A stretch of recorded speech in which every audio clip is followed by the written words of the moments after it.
Are you Miss Walton?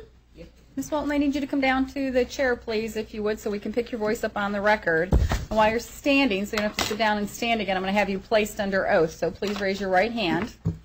Under penalty of perjury, do you solemnly swear or affirm that the evidence you shall give in the matter no pending shall be the truth, the whole truth, and nothing but the truth? I do. This is case number 094123, and I have reviewed your petition for a restraining order.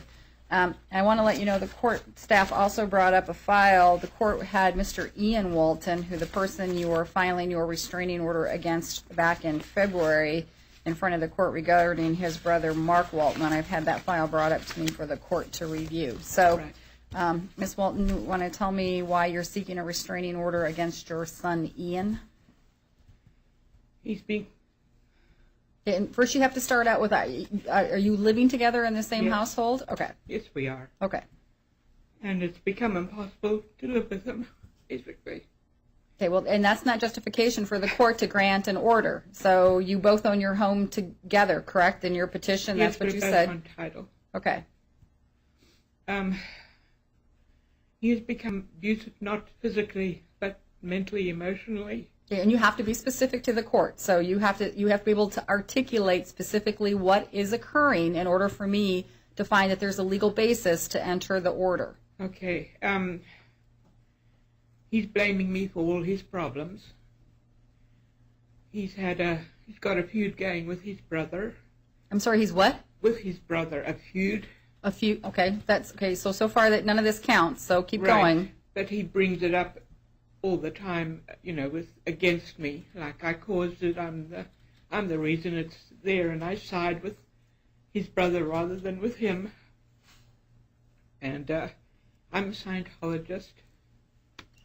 He was brought up as a Scientologist when he was little. He left the church when he was in his early teens, and he became a Christian. I've encouraged him to go to his Christian church because I think it'll do him good rather than have nothing. In December of 2008, he vocalized that he wanted a computer in order to further his education. He didn't finish high school. I helped him get a computer that was on sale at the time. The first thing he did was he joined a group of ex-Scientologists who were out to ruin the church and any of its members.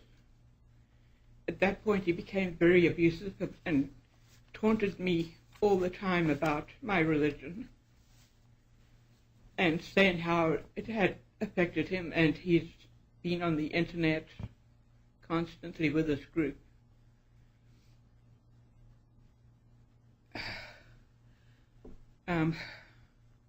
This is day in and day out. He's made these taunting remarks about anybody in my church, any of my friends that are Scientologists, calling me Satanist, bitch. The last one yesterday was a sociopath. He's threatened me. He invades my privacy. So you have to stop. So I have to tell you, this, to get a court order is not, you have to present evidence to the court that justifies me entering an order saying he has to leave his house, that he's actually done something. So, name calling is not very nice, but the fact that you're arguing over religion is not a basis. Now, you just got done saying he threatened you. How did he threaten you? He's threatened to destroy my garden, which I've spent many hours and much money in.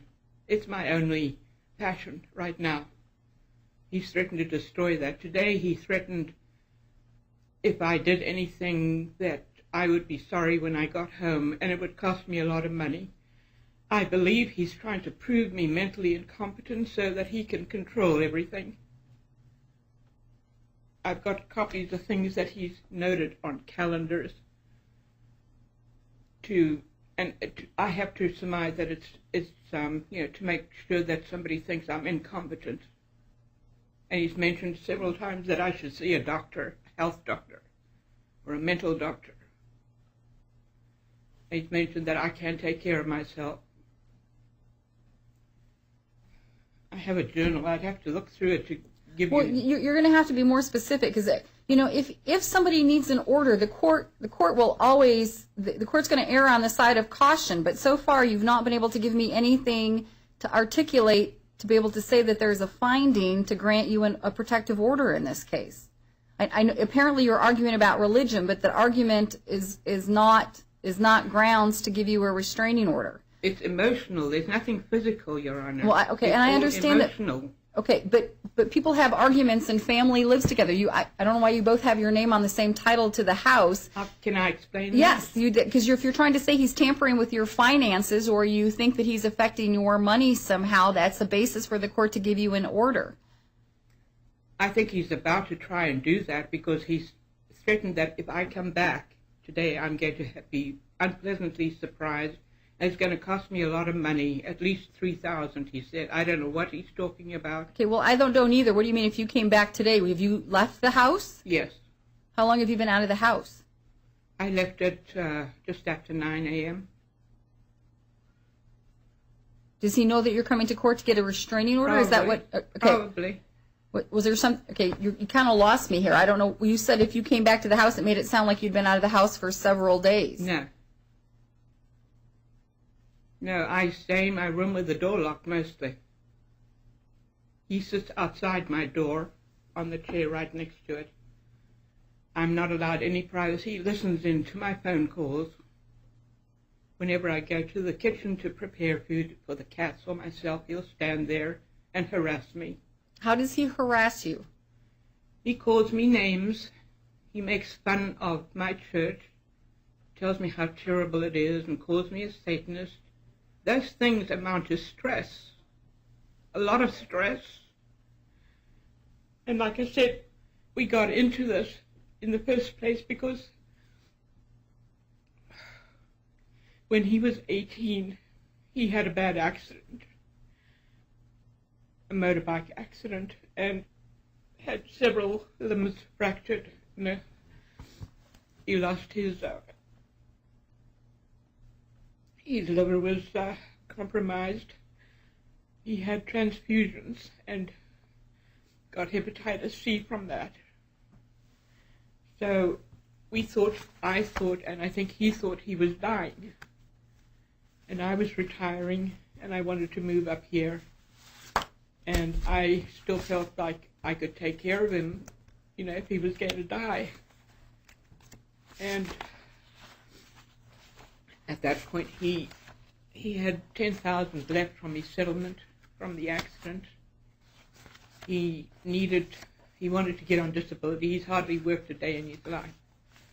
He wanted to get on disability, and he knew he couldn't do it with $10,000. So the solution was to use that money as a down payment on a house, and then he could apply for OHP, which he did. Well, obviously, he's not dying, I don't think. He mentioned something that he was in remission. But that's how we came to be together. I wouldn't have done it otherwise. Did you pay for a part of the house? Yes, I think I put down $1,000. I put in a lot of money on repairs since then. Okay. Now, in his petition, when he got it against his brother, it said that he has bipolar disorder with a panic disorder? Yes. Right. Does he work with a counselor? Not at the moment. He did. They put him on all kinds of drugs. He started having seizures. He hasn't been to see a counselor since then. He blames me for that because in my church we don't believe in psychiatry. And to me, what he's got is a chemical imbalance, which I've asked him to try and handle through nutrition. I've asked him to go to his church and seek counseling, which he doesn't seem to do. There's always an excuse why it wouldn't work. His brother tortured him, or so he says, or, like siblings do. There's only 18 months between them. He hasn't been able to get past that. It's like that and the church are his two focal points in his life that he focuses on all the time.